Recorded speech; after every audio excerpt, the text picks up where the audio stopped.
தமிழக முதலமைச்சர் மு.க.ஸ்டாலின் குறித்து தேர்தல் பிரச்சாரத்தின் போது இபிஎஸ் அவதூறாக பேசியதாக தற்பொழுது புகார் அளிக்கப்பட்டிருக்கிறது. அண்மை செய்தியாக பார்த்துக் கொண்டிருக்கிறோம். அதிமுக பொதுச் செயலாளர் எடப்பாடி பழனிசாமியின் பிரச்சாரத்திற்கு தடை விதிக்க வேண்டும் என்றும் தற்பொழுது வலியுறுத்தப்பட்டிருக்கிறது. தேர்தல் பிரச்சாரத்தின் போது முதலமைச்சர் மு.க.ஸ்டாலின் குறித்து அவதூறு கருத்துக்களை இபிஎஸ் தெரிவித்த காரணத்திற்காக பிரச்சாரத்திற்கு தடை விதிக்க கோரி தற்பொழுது மனு தாக்கல் செய்யப்பட்டிருக்கிறது. அண்மை செய்தியாக பார்த்துக் கொண்டிருக்கிறோம். கூடுதல் விவரங்களை செய்தியாளர் கிருஷ்ணமூர்த்தி வழங்க நாம் கேட்கலாம். வணக்கம் கிருஷ்ணமூர்த்தி, தொடர்பான கூடுதல் விவரங்கள். வணக்கம். தமிழக முதலமைச்சர் குறித்து தொடர்ந்து அவதூறாக பேசிய அதிமுக பொதுச் செயலாளர் எடப்பாடி பழனிசாமி பிரச்சாரத்திற்கு தடை விதிக்க வேண்டும் என்று புரட்சி அதிமுகவின் முதன்மைச் செயலாளர் கூடிய புகழேந்தி உயர்நீதிமன்றத்தில் மனு ஒன்றை தாக்கல் செய்திருக்கிறார். அந்த மனுவில் சட்டமன்ற தேர்தல் பிரச்சாரத்தின் போது முன்னாள் முதல்வரும் அதிமுக பொதுச் செயலருமான எடப்பாடி பழனிசாமி முதலமைச்சர் மு.க.ஸ்டாலினுக்கு எதிராக பல்வேறு அவதூறு பிரச்சாரம் மேற்கொள்வதாகவும் மேலும் கொரோனா காலத்தில் போய் சேர்ந்து இருப்பார் என்ற பிரச்சாரத்தில் பேசியிருப்பதாகவும், இதேபோல் துணை முதலமைச்சர் உதயநிதி ஸ்டாலினை பால்டாயில் குடித்தவர் எல்லாம் பஞ்சாயத்து வைக்கிறார்கள் என்று தனது பேச்சில் குறிப்பிட்டிருக்கிறார்.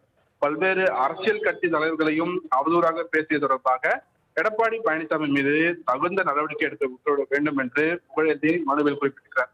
மேலும் எடப்பாடி பழனிசாமியின் இந்த அவருடைய பிரச்சாரத்திற்கு முழுமையாக தடை விதிக்க வேண்டும் என்றும் அந்த மனுவில் அவர் கோரிக்கை விடுத்திருக்கிறார். இந்த வழக்கு விரைவில் தலைமை நீதிபதி அமர்வு முன்பாக விசாரணைக்கு வரும் என்றும் எதிர்பார்க்கப்படுகிறது. அருணேஷ்.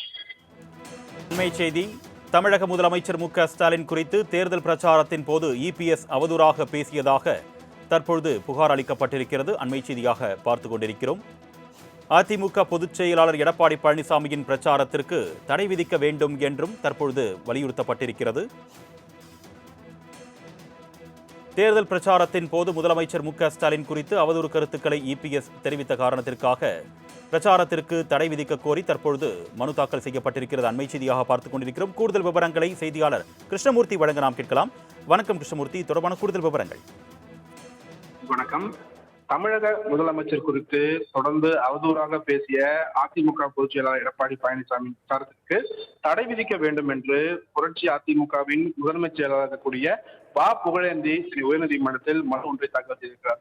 அந்த மனுவில் சட்டமன்ற தேர்தல் பிரச்சாரத்தின் போது முன்னாள் முதல்வரும் அதிமுக பொதுச் செயலருமான எடப்பாடி பழனிசாமி முதலமைச்சர் மு.க.ஸ்டாலினுக்கு எதிராக பல்வேறு அவதூறு பிரச்சாரம் மேற்கொள்வதாகவும், மேலும் கொரோனா காலத்தில் போய் சேர்ந்து இருப்பார் என்ற பிரச்சாரத்தில் பேசியிருப்பதாகவும், இதேபோல் துணை முதலமைச்சர் உதயநிதி ஸ்டாலினை பால்டாயில் குடித்தவர் எல்லாம் பஞ்சாயத்து வைக்கிறார்கள் என்று தனது பேச்சில் குறிப்பிட்டிருக்கிறார்.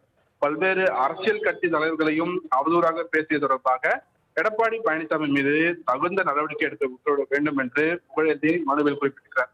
மேலும் எடப்பாடி பழனிசாமியின் இந்த அவருடைய பிரச்சாரத்திற்கு முழுமையாக தடை விதிக்க வேண்டும் என்றும் அந்த மனுவில் அவர் கோரிக்கை விடுத்திருக்கிறார். இந்த வழக்கு விரைவில் தலைமை நீதிபதி அமர்வு முன்பாக விசாரணைக்கு வரும் என்றும் எதிர்பார்க்கப்படுகிறது. அருணேஷ். கூடுதல் விவரங்களுக்கு நன்றி கிருஷ்ணமூர்த்தி.